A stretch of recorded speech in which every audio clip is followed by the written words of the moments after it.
All right, welcome back. It's time for Thirsty Thursday. A Beaverton bottle shop that's been around for more than a decade has undergone a major renovation. The Portland Wine Cellar in the Cedar Mill neighborhood has upgraded the space to include a wine bar that is also serving some pretty good food. Joining us on the couch with more on the big changes are co-owners Kendra and Amanda Stark. Good morning. Good morning. Good morning. So you've taken over this space, new owners of the business. Congratulations. Thank you. Tell us about this next chapter. Yeah. So before they did serve wine by the glass, but you know, it was more of a bottle shop vibe. So we've taken out a lot of the shelving, added new shelving to make more space for tables and chairs. We've also added to the kitchen. We're going to be serving salads, paninis, desserts, charcuterie. Fun. Yeah. Oh, that sounds great. Sounds very good. On the wine side, before I dive into any food pairings here, what wines kind of stand out? What do you have at your shop? Yeah, so we are focusing on sustainable wines. So we want to see sustainable farming and sustainable winemaking. We think that's important. We also want to focus on the little guy. We think it's really important to champion those guys. Yeah. In fact, we brought some wine we thought would be perfect examples of what we want to bring to the shop. So the first is a Von Buell Riesling Sparkling.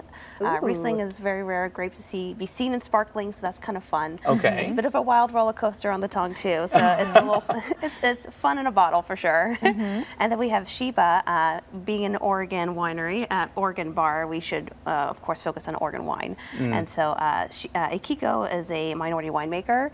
She's very small batches and she makes excellent wine and it's really well priced. Oh, so that's awesome. That's really cool. I would imagine that's kind of a challenge for bottle shops being in a wine region. It's like you have so much amazing Oregon and Washington wine right at your fingertips. What's kind of the balance for your shop? What's local versus national versus international? I would say it's probably like a 50-50 split. You know, the old world has brought so much to the wine community in general to start off with. So we want to, of course, give our focus to them. But you know, we're in Oregon. Right. That makes sense. You can't turn your head away for too long from those Oregon Pinots. Yeah. Exactly. So these are some pictures of the new space that we're looking at right now. It's beautiful. I mean, you guys did a complete renovation here when you took over ownership of the Wine Cellar. So what was kind of your approach? What's the new vibe that you wanted to create? I went for dark academia. So, I love that. That's kind of the look we were trying to go for, but we just really wanted to be comfortable for people when they sit down and have a drink. So we went with cooler tones. You know, you don't have to leave right away. Yeah, it's a fun ambiance. Is that a garage door? Is that you've pulled up a top, or is that just a window seating? We're What just is that? blessed with really good windows. Wow, I was like, man, I thought you might have done one of those garage door renovations. Like that looks slick. Almost like a press tin kind of vibe on the ceiling. That is great, awesome. You do wine tastings every Friday. We do. What's kind of what goes into that? You know, do those wines change every Friday? How do people figure that out? Yeah, so we did bubbles from around the world last Friday. This Friday is 5 ways to Chardonnay.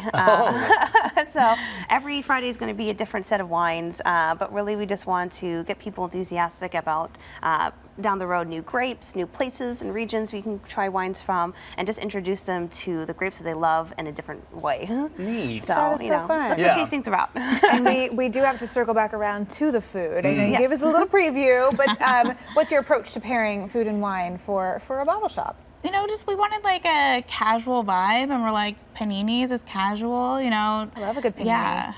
Everything in a sandwich is better when you grill it and press it, make it crispy Smash on the it down. outside. Yeah. Nothing's better than melted cheese. Yes. That's awesome. There's something about that kind of makes it more approachable, I feel like, too. You're like, oh, panini? I can handle a panini. It's just a panini.